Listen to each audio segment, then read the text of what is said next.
Terima kasih sudah mampir ke channel Rumah Cerita. Jangan lupa like, komen, subscribe, dan share konten ini biar kita makin semangat bikin kontennya. Nyalakan juga tombol loncengnya supaya kamu bisa dapat notifikasi setiap kita update cerita baru. Bab 3. Mendatangi selingkuhan suamiku. Apa ini balasan setimpal atas semua pengorbananku selama ini untuk Yovan dan keluarganya? Kamu rupanya sudah lupa siapa kamu dan dari mana asalmu, Yovan. Yovan sebetulnya bukan dari keluarga berada. Bapaknya hanya seorang abdi negara dengan pangkat rendahan. Sementara ibunya cuma seorang ibu rumah tangga yang punya warung di depan rumah. Adik Yovan ada 3, sementara dia adalah anak pertama. Dulu, aku jatuh cinta dengan kegigihannya. Ia yang bukan anak orang kaya berani berjuang mendapatkan beasiswa untuk bisa berkuliah. Selain berjuang mendapatkan beasiswa dulu, Yovan juga mahasiswa yang bekerja sambilan. Ia menjadi ojek online untuk tambahan biaya hidup dirinya dan adik-adiknya. Papa sebenarnya tidak setuju aku menikah dengan Yovan. Tapi entah mengapa aku begitu jatuh hati dengan perjuangan dan kerja kerasnya menyambung hidup. Kupikir pria seperti itu akan menjadi suami setia yang tidak neko-neko. Siapa sangka, Yovan yang sekarang telah berubah 180 derajat. Masih teringat jelas di kepalaku bagaimana aku mengangkat derajat keluarga Yovan agar setara dengan keluargaku. Kubangun besar rumah keluarganya. Aku lebarkan toko kelontong milik ibunya hingga sekarang menjadi sebuah minimarket yang ramai. Bahkan sekolah adik-adiknya, sampai lulus pun aku yang menanggung semuanya. Lalu sekarang setelah 10 tahun berumah tangga denganku dia ingin macam-macam. Jangan bermimpi. Aku baik jika orang itu baik padaku. Tapi kalau dia menyalahgunakan kebaikanku, lihat saja, aku bisa berbuat sangat jahat pada kalian. Res, jangan ngelamun kenapa sih? Suka banget ngelamun gitu, omel Wina yang berada di hadapanku. Maaf nih, inget gembel yang aku pungut aku jadiin sebersinar berlian. Sekarang bisa mengkhianatiku seperti ini, tawaku hambar. Aku menyesap moktail berwarna biru dari gelasku. Merasakan segarnya soda bercampur asam manisnya buah menari di lidahku. Membuatku merasa segar dari segala penatnya hidupku. Jadi, mana hasil penyelidikanmu, Win? Tanyaku pada Wina. Wanita itu mengeluarkan beberapa lembar foto dari dalam tasnya, menunjukkanku setiap lembar dengan memberi penjelasan. Perempuan itu masih mahasiswa, namanya Clarice. Aku nggak tahu nama aslinya, tapi dia biasa dipanggil Clarice sama teman-temannya, jelas Wina. Oh, jadi masih mahasiswa. Hebat juga suamiku ya, masih bisa menggait mahasiswi, kekehku dengan hati mencelos. Entah apa yang ada di kepala suamiku. Bagaimana dia bisa melakukan semua ini dengan adanya aku beserta kedua anak gadis kami. Apa dia tidak takut nantinya berpengaruh pada masa depan kedua anak gadis kami?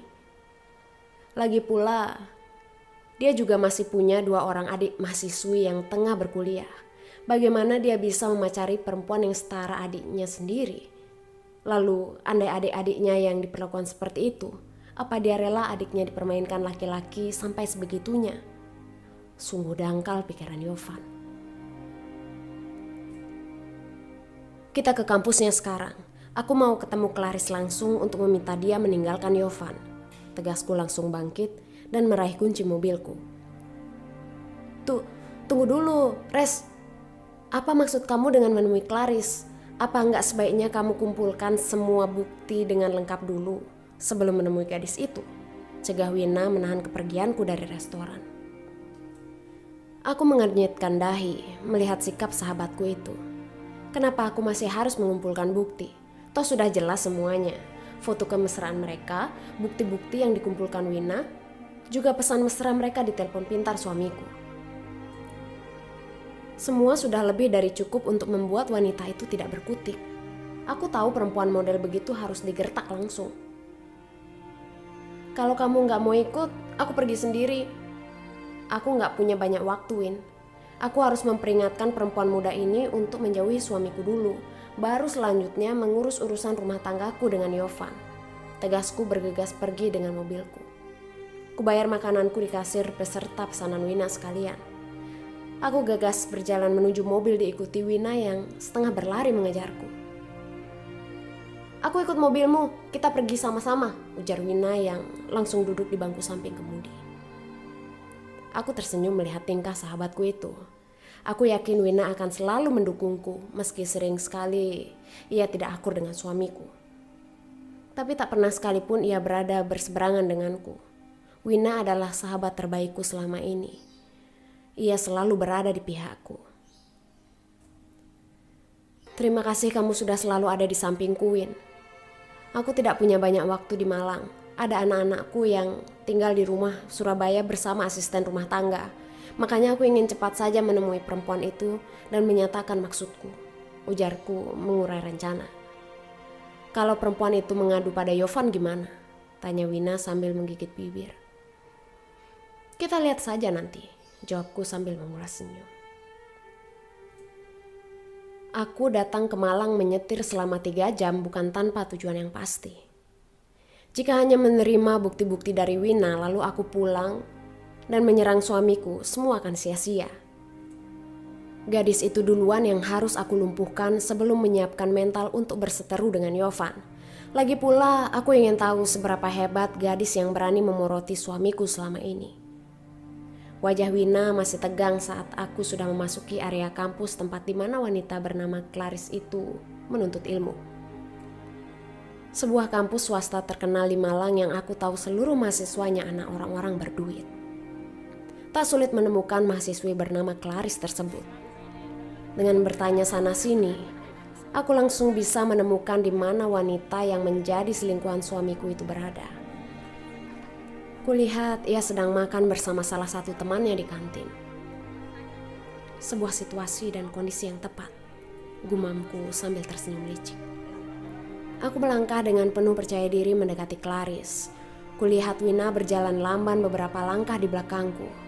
Aku tahu ia masih ragu dengan sikapku. Selama ini dibanding dia yang barbar, aku memang cenderung lebih tenang. Namun tidak untuk menghadapi situasi sekarang ini. Iya, Mas Yovan kemarin beliin aku ini, lihat, bagus deh. Dia manjain aku banget. Kudengar suara renyah Clarice memamerkan sebuah benda yang sepertinya merupakan hadiah dari suamiku. Tas bermerek dengan harga 6 digit yang tengah dipakainya. Wah, baik banget abang kamu itu, Kla. Kalau kesini selalu beliin macem-macem, sahut teman Clarice polos. Aku mendengar semuanya dengan tatapan nyalang dan hati yang bergemuruh. Kamu yang bernama Clarice, kenalkan. Aku Resti, istrinya Yovan. Tegasku langsung menampakkan diri dan mengulurkan tangan di hadapan Clarice dan teman ngobrolnya itu.